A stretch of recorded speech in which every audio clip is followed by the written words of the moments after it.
2022학년도 1학기 종교철학 수업에 오신 여러분 모두를 진심으로 환영합니다. 이 수업은 서울목회연구원을 위한 종교철학 수업이 되겠습니다. 이번 학기 약 15주에 걸쳐서 종교철학 강의를 담당하게 될 정성태 교수입니다. 여러분을 만나 뵈어서 정말 반갑고요. 이번 학기에도 우리가 대면 수업을 할 수가 없어서 비대면으로 수업을 진행하게 되고, 제가 영상을 제작해서 여러분에게 올려드리면 여러분이 강의를 통해서 수업을 들으시면 될 것 같습니다. 오미크론으로 인해서 우리가 비대면으로 수업을 하게 되겠지만은 아마 이번 학기가 끝나게 되면 서로 대면을 할 수 있지 않을까 생각을 합니다. 종교 철학이라고 하는 것은 철학의 영역에 있는 수업이 되겠습니다. 합리적이고 논리적인 내용을 가지고 우리가 다루게 되는 그런 수업이 종교 철학 수업이 되겠습니다. 이번 학기 우리가 해야 될 과제에 대해서 혹은 책무에 대해서 몇 가지 말씀을 드리고 시작을 하는 게 좋을 것 같습니다. 아마 여러분이 강의 계획서를 다 받아본 걸로 제가 생각을 하고 있는데, 강의 계획서에 보면 이번 학기 우리가 해야 될 것이 몇 가지 있습니다. 이제 중요한 사안이기 때문에 제가 간단하게 말씀을 드리도록 하겠습니다. 먼저 이번 강의는 주로 제가 지었던 책인데, 종교철학 담론, 합리적인 신앙을 위한 종교철학 담론입니다. 바로 이 책인데요. 종교철학 담론, 합리적인 신앙을 위한 종교철학 담론, 이 책을 구입을 해 주시고, 모든 영상은 이 책에 있는 내용을 중심으로 해서 간략하게 설명을 해드리도록 그렇게 하겠습니다. 그래서 이 내용을 벗어나지는 않을 거니까 이 책을 반드시 구입을 해 주시고, 그리고 과제에 대해서 말씀을 드리고자 하는데, 이번 학기 이 과제는 이 책의 내용을 요약해서 제출을 하는 것입니다. 그러나 요약을 할 때에 전체적인 요약을 하는 것이 아니고 각 장별로 요약을 해서 제출을 해 주시면 되겠습니다. 이 각 장을 요약을 할 때 한두 페이지 정도로 해서 여러분이 요약을 해 주시면 될 것 같습니다. 요약한 과제를 제출할 날짜는 이번 학기 마지막 때 제출을 해 주시면 되겠습니다. 기말 시험과 함께 제출을 해 주시면 되겠습니다.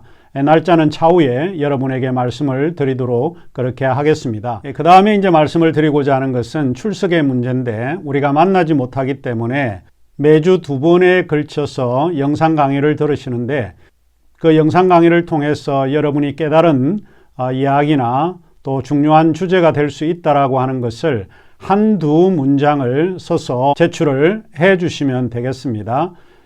출석 대용으로 우리가 사용을 하게 되겠습니다. 하지만 여러분이 너무 어려워하지 마시고 영상 강의에서 좀 중요하게 생각하는 내용이 무엇인지 간략하게 그렇게 적어서 제출을 해 주시면 될 것 같습니다.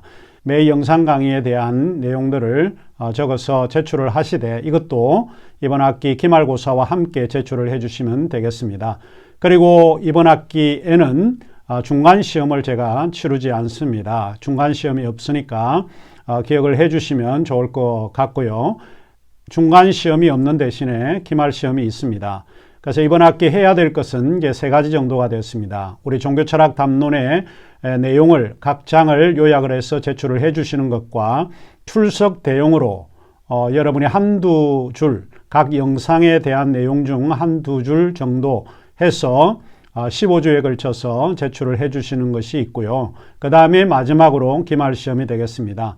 요약 과제는 40점이 되겠고, 그 다음에 출석 대용은 20점이 되겠습니다. 그리고 기말시험은 40점이 되겠고, 그래서 100점 만점이 되겠습니다. 기억을 해 주시면 좋을 것 같습니다.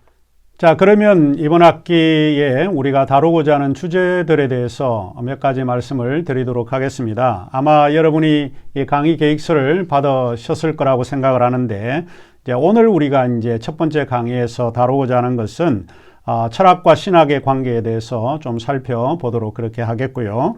그 다음에 철학에 대한 우리 시대의 오해들이 있습니다. 많은 사람들이 철학에 대해서 부정적인 견해를 가지고 있기 때문에 철학에 대한 오해가 어떻게 해서 생겨난 문제인지 그 문제들을 우리가 살펴보도록 하겠습니다. 그리고 종교 철학이라고 하는 것이 무엇인지 종교 철학에 대한 정의를 시도하게 될 것이고, 그 다음에 인식론의 문제가 또 종교 철학에 있어서 굉장히 중요한 주제이긴 한데, 내가 아는 것이 진리인가 라고 하는 문제입니다. 인식론이라고 하는 것은 알매 문제, 안다라고 하는 그런 문제를 가지고 생각을 하고 있는데, 우리가 어떻게 이것이 진리인지 확실하게 알고 있는가, 또 지식의 범주에 대해서 살펴봅니다.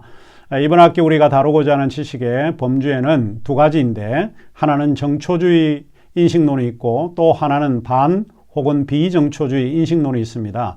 정초주의는 토대가 있다라고 하는 그런 이론에서 출발을 하는 것을 이야기를 합니다. 주로 객관주의를 이야기를 하는 것이고, 반비정초주의는 토대가 없다, 우리가 믿고 있는 그 어떤 근거에서 이것을 믿고 있는지 그 근거가 없다라고 하는 데서 출발을 하고 있습니다. 자, 이런 것은 이제 상대주의나 혹은 주관주의 그런 인식론이라고 이야기를 하고 있습니다. 그 다음 주제가 종교란 무엇인가, 종교 철학에 있어 종교를 다루게 됩니다. 그러나 여기에서 종교를 다루게 될 때는 종교학에서 다루고자 하는 기술적인 문제를 다루는 것이 아니로 종교에 대한 인식론의 문제를 좀 우리가 살펴보게 되겠습니다. 그 다음에 이제 또 다른 주제가 세계관의 문제를 우리가 다루게 되겠고요.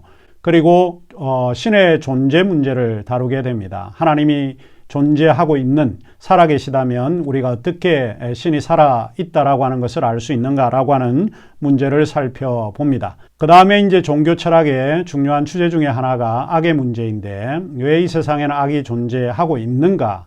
우리가 믿고 있는 하나님은 전능하시고 또 전지하시고 선하시고 인격적인 존재인데, 이 세상에 악이 없어야 하는데도 불구하고 왜 악이 존재하는가?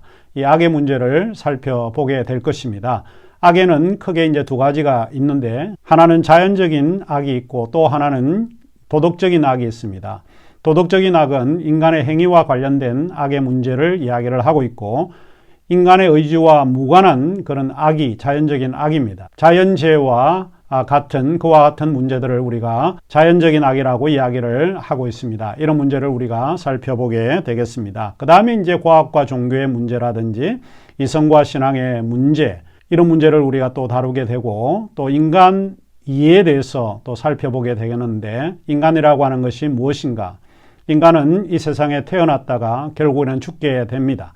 한 번 죽는 것은 사람에게 정하신 것이요, 그 이후에는 심판이 있다라고 이야기를 하고 있는데, 사후 생존의 문제를 좀 다루게 되고, 그 다음에 가장 민감한 마지막 주제로서 우리가 다루고자 하는 것은 종교다운주의 문제입니다. 하나님이 한 분이시다면 종교도 하나여야 되는데 왜 종교가 많은가? 하나의 종교가 아니라 여러 종교가 존재하는가? 이런 문제에 대해서 우리가 살펴보도록 하겠습니다. 자, 그러면 이번 학기에 우리가 시작하는 첫 번째 강의는 신학과 철학의 문제에 대해서 먼저 살펴보도록 하겠습니다. 그러면 강의를 듣도록 하겠습니다. 제1강의는 철학은 신학을 위해서 유용한가 하는 제목으로 시작을 하고 있습니다. 철학이라고 하는 게 뭐냐? 그 다음에 우리가 궁금한 게 철학이 합쳐진 종교 철학이라고 하는 게 뭔가? 일반적으로 종교 철학은 종교학의 분과에 있는 게 아니고 철학의 분과에 있다라고 하는 것을 말씀드립니다. 철학 그러면 생각하는 거, 그 다음에 사유하는 거, 이유 근거, 따지고 묻는 거, 이와 같은 거를 보통 우리가 철학이라고 이야기를 합니다. 정의상 철학이라고 할 때 지혜를 사랑하는 것, 이런 것을 철학이라고 이야기를 하고 있습니다. 그러면 생각의 과목이라고 볼 수 있는데, 생각한다는 것은 무엇인가? 뭘 가지고 우리가 생각을 하는가? 하는 이런 내용의 수업이라고 볼 수 있습니다. 생각하는 것이라고 하는 게 뭔가? 이 근대 철학자였던 르네 데카르트는 정신에서 일어나는 모든 활동, 이런 거를 생각이라고 정의를 했습니다. 알랭이라고 하는 철학자, 프랑스의 철학자이신데, 이분은 생각하는 것, 그것은 반대하는 것이다. 우리가 사유하기 때문에 있는 그대로 맹목적으로 받아들이지 않고 그거를 반대할 수 있다라고 하는 의미에서 생각을 반대하는 것이다 라고 정의를 하고 있습니다. 오래전에 소크라테스가 기원전 399년에 이런 말을 하셨습니다. 회의하라, 질문하라, 그것이 철학의 출발점이다. 이렇게 이야기를 했습니다. 소크라테스는 이어서 인간이 지닌 최고의 탁월함은 자기 자신과 타인에게 질문하는 능력이다. 이 철학이라고 하는 것은 우리로 하여금 질문하게 하고 질문에 대한 답을 찾는 것을 우리가 일상적으로 철학이라고 이야기를 합니다. 자, 그러면 오늘 우리가 던진 질문들, 철학은 신앙을 위해서 중요한가 하는 것입니다. 철학이 정말 필요한 건가? 라고 하는 질문을 가지고 제1강의를 시작하도록 하겠습니다. 철학은 첫째, 신학을 위한 사유 방식을 제공하고 있습니다. 철학은 마치 구구단을 외우는 것과 유사합니다. 사실 우리가 구구단을 외우지 않아도 살아가는데 별 문제가 없습니다. 그럼에도 불구하고 구구단을 외우게 되면 굉장히 편리하다라고 하는 것을 알 수 있습니다. 학문을 하기 위해서는 구구단이 가장 기초이고 기본 단위입니다. 구구단을 외우지 못하면 학문이 더 이상 발전할 수가 없다고 보는 겁니다. 철학은 마치 구구단을 외우는 것과 같은 기본의 것을 우리에게 가르쳐 줍니다. 두 번째로 이 철학은 신학을 위해 사유방식을 제공을 하는데 사유방식으로서의 철학입니다. 생각하는 방법, 생각은 그냥 무턱대고 생각하는 것이 아니라 그 생각하는 사유방식을 가르쳐 주고 있다 하는 이야기입니다. 두 번째로 신학을 위한 철학의 유용성 가운데 하나가 철학은 인식적 판단을 제공한다라고 하는 이야기입니다. 이제 철학을 배우게 되면 우리가 평소에 듣지 못하는 여러 어휘들을 우리가 배우게 되는데 이 중에 하나가 인식적 혹은 인식이라고 하는 어휘입니다. 그러면 인식론의 과목을 보통 우리가 철학이라고 이야기를 합니다. 인식론이라고 할 때 에피스테메라고 이야기를 합니다. 이것은 안다 혹은 지식과 연관되어 있는 어휘라고 하는 이야기입니다. 그 다음에 인식적 판단이라고 할 때 판단이 중요한데 우리가 무엇을 판단할 때 그 판단은 지식에 근거해야 합니다. 내 느낌, 감정에 의존하는 것이 아니라 무엇을 판단할 때 분명히 지식에 근거되어야 한다라고 하는 이야기입니다.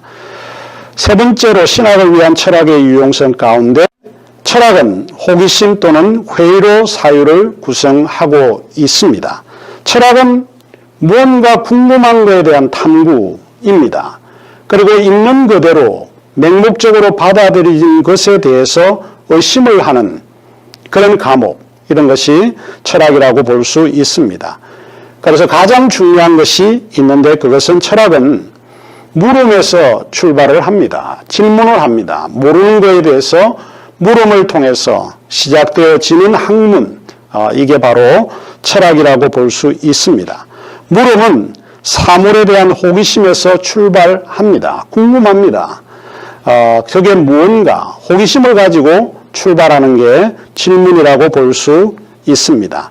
여기서 조금 폭넓게 이야기해서 사물이라고 할 때 우리 주변의 세계를 이야기를 합니다. 그래서 우리가 살아가는 모든 것에서 질문을 해 볼 수 있다라고 보는 거죠. 이를테면 인간은 왜 죽는가?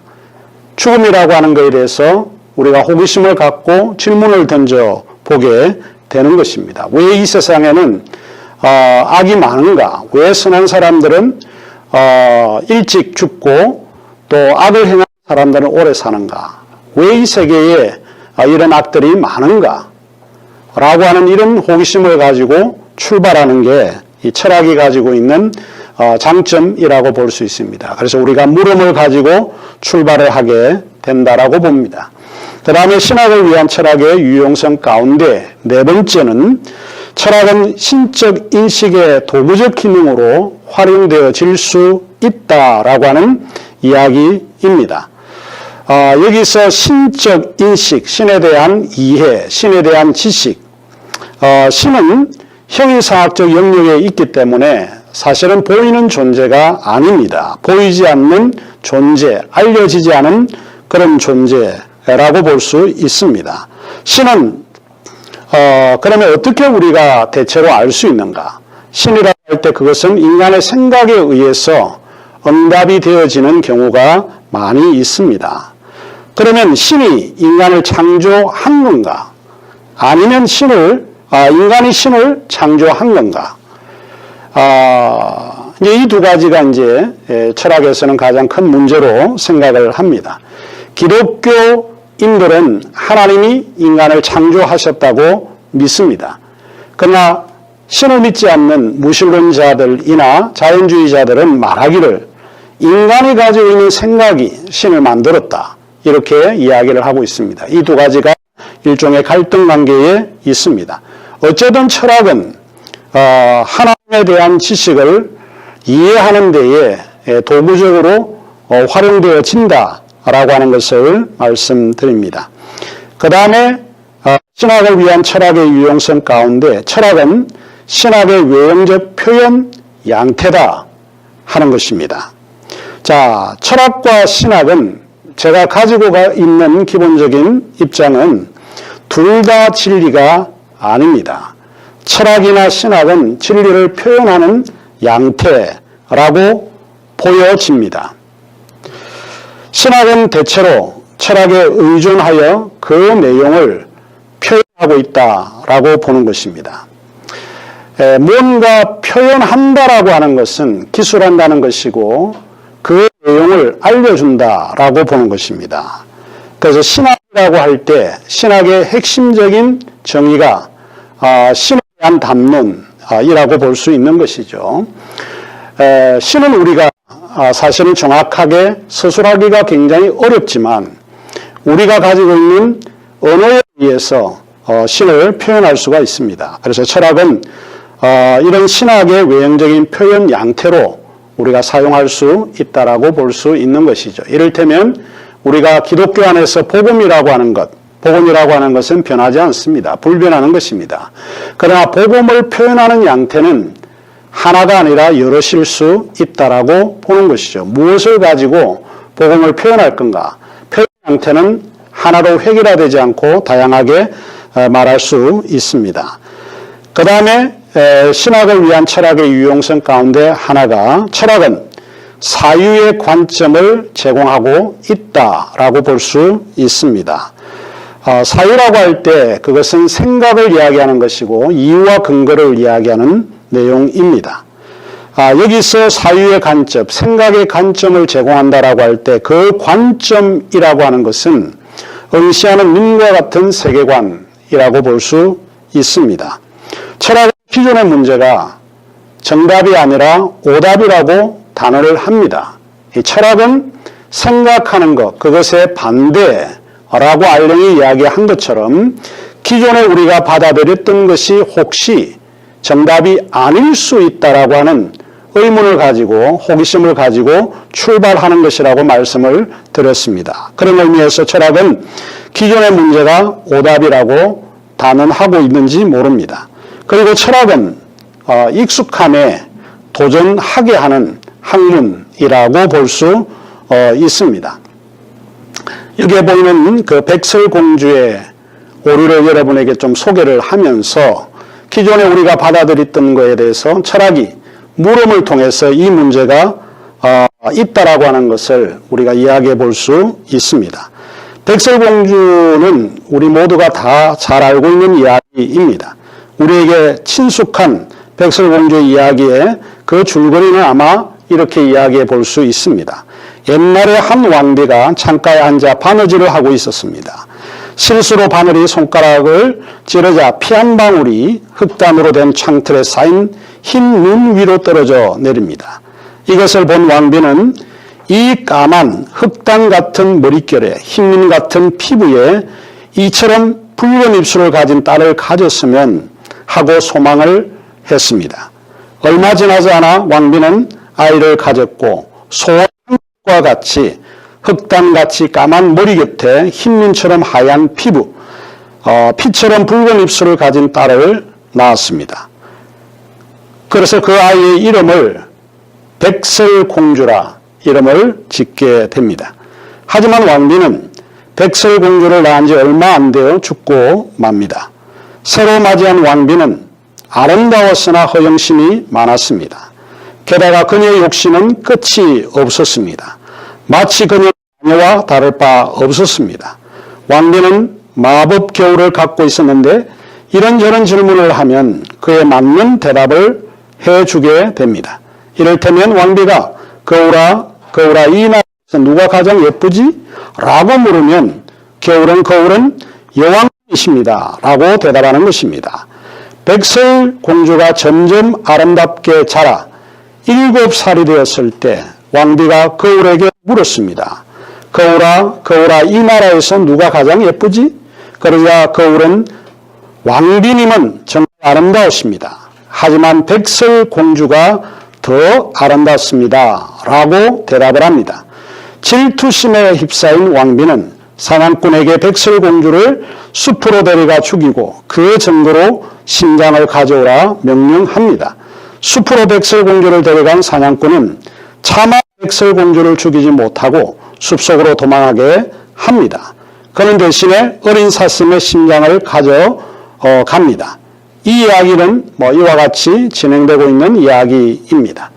자, 여기 우리가 많이 듣고 익숙해 있는 백설공주의 이야기에도 여러 오류들을 우리가 발견하게 되는데, 철학은 우리가 가지고 있는 기존의 관점을 다르게 생각해 볼 수 있다라고 하는 이야기입니다. 첫 번째 이 이야기에서 가지고 있는 오류는 모든 계모는 나쁘다라고 하는 일반성에 위험이 있다라고 보는 거죠. 두 번째 이 이야기에서 오류는 흰색 신화의 가치입니다. 아름다움이라고 하는 그 기준은 흰색이 아닐 수 있습니다. 그럼에도 불구하고 이 이야기는 백설공주이기 때문에 아름다움의 기준은 흰 것이라고 볼 수 있는 것입니다. 자, 이렇게 되면 동양인들과 아프리카인들에게서 색깔의 차이가 있는데 이 기준에 우리가 맞지 않기 때문에 동양인이나 아프리카인들은 이 기준에 미치지 못한다라고 하는 문제를 제기해 볼 수 있습니다. 그 다음에 또 하나는 이거는 다소 형이상학적인 그런 오류를 지적하는 것인데 사실적 묘사의 문제입니다. 거울을 보고 누가 제일 이쁘냐? 그 대답은 사실적인 대답을 이야기를 합니다. 모던적 사고 양태는 있는 그대로 사실을 이야기를 합니다. 그러나 포스트 모던의 시대에서는 사실적 묘사가 어렵다라고 하는 것을 알 수 있습니다. 이처럼 백설공주의 이야기에서 이 오류의 관점들을 우리가 다시 비판해보고 생각을 해볼 수 있다라고 보는 겁니다. 이처럼 철학이라고 하는 것은 우리에게 이와 같이 생각의 관점을 다시 생각해 볼 수 있는 이런 기능을 우리에게 제공해 주고 있다라고 보는 것입니다. 그 다음에 신학에 대한 철학의 유용성 가운데 7번째로 철학은 논리의 방식을 제공하고 있다라고 하는 것입니다. 논리적 답변은 이유와 근거를 가지고 대답을 하는 것을 말합니다. 이유와 근거를 제공하지 못하면 논리적일 수 없습니다. 또 논리적 사고는 이유와 근거를 대는 것뿐만 아니라 비판적인 사고를 이야기를 하고 있습니다.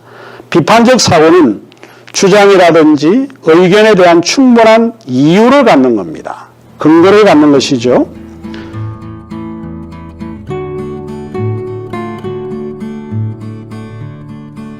자, 이 이야기는 여러분이 잘 알고 있는 오래전에 친구라고 하는 영화입니다. 4명의 친구가 부산 배경으로 해서 진행되어 있는 영화입니다. 자, 영화 친구의 도입부와 마지막 부분에서 유사한 대사들이 나옵니다. 여기에 4명의 친구들 가운데서 중호가 이렇게 이야기를 합니다.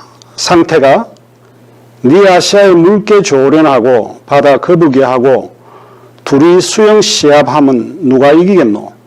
이렇게 중호가 묻습니다. 이때 상택은 생각 없이 즉각적으로 대답을 합니다. 조련. 이때 중호가 동수와 준석을 바라보면서 그 봐라. 준석이가 이렇게 이야기합니다. 아니다. 거북이가 물속에서는 얼마나 빠른데 거북이가 이긴다. 이렇게 이야기를 하게 되죠. 친구의 도입부와 마지막 부분에 동일한 이런 질문이 나옵니다.